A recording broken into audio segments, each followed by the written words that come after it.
बघूयात पुढची बातमी। बीडच्या आष्टी तालुक्यात पावसामुळे सर्वच तलाव नदी नाले वाहत असून पेरणी योग्य पाऊस झाल्यानं शेतकऱ्यांची पेरणीसाठी मोठी लगबग सुरू झाली आहे। कृषी दुकानात खतं बी बियाण्यांसाठी शेतकरी गर्दी करतायत। यावर्षी सर्वाधिक उडीद सोयाबीनची मागणी शेतकरी करतायत, अशी माहिती कृषी केंद्र चालकांकडून देण्यात आली आहे।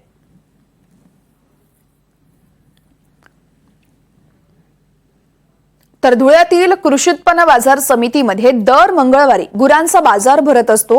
धुळे परिसर कायम गजबजलेला असतो। होळी, धुलीवंदन असो किंवा मग कोणताही मोठा सण असो, या दिवशी बाजारात मोठी गर्दी उसळते। मात्र अनेक वर्षांनंतर यंदा पहिल्यांदाच गुरांचा बाजार 3 ते 8 जून पर्यंत बंद ठेवण्यात आलाय। त्यामुळे गुरांच्या बाजारात शुकशुकाट पाहायला मिळतोय।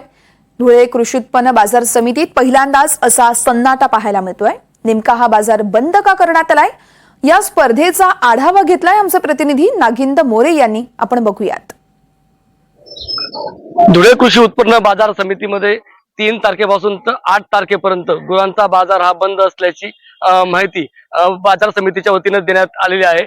सध्या आपण पाहू शकतो, आपण धुळे शहरातील कृषी उत्पन्न बाजार समिती या ठिकाणी आपण उभा आहोत आणि याच ठिकाणी मोठ्या प्रमाणात गुरांचा बाजार हा नेहमी भरत असतो। मात्र गेल्या अनेक वर्षापासून हा बाजार मोठ्या प्रमाणात या ठिकाणी भरत असतो आणि भारतातील 2 नंबरची गुरांची बाजारपेठ म्हणून धुळे कृषी उत्पन्न बाजार समितीची ओळख आहे।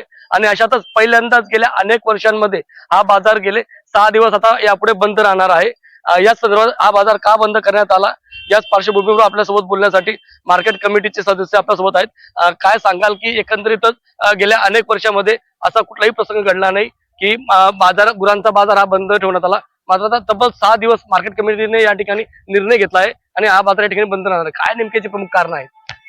याच्यात प्रमुख कारण आपण प्रामुख्याने बघू शकतो की जे काही गुरंढोरांना सरकारच्या आदेशानुसार जे एअर टॅगिंग आपण करायला पाहिजे, ते भरपूर शेतकऱ्यांनी ते एअर टॅगिंग केलेलं नाही आहे। पशुवैद्यकीय अधिकाऱ्यांच्या माध्यमातून ते एअर टॅगिंग त्या ठिकाणी केलं जातं। त्याच्यामुळे ते एअर टॅगिंग नसल्यामुळे इथं बिगर एअर टॅगिंगच्या जर कधी ढोरं आले तर त्यांच्याकडे त्या शेतकऱ्यांकडे संशयाच्या दृष्टीने बघितलं जातं।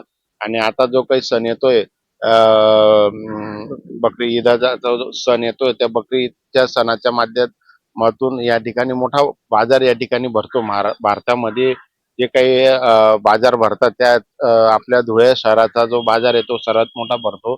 आणि त्या पार्श्वभूमीवर या ठिकाणी कायदा सुव्यवस्थेचा प्रश्न निर्माण होऊ शकतो। त्यामुळे मार्केट कमिटीने या ठिकाणी निर्णय घेतलेला आहे संबंधित कलेक्टर साहेबांच्या आदेशाने की एवढ्या जे काही 8-10 दिवस आहेत तो मार्केटचा जो बाजार भरतो तो आपण या ठिकाणी बंद केला पाहिजे, म्हणून मार्केट कमिटीने तो निर्णय घेतलेला आहे। नक्कीच आपण पाहिलं की भारतातला सर्वात मोठा बाजार हा धुळे शहरातील कृषी उत्पन्न बाजार समिती या ठिकाणी भरत असतो।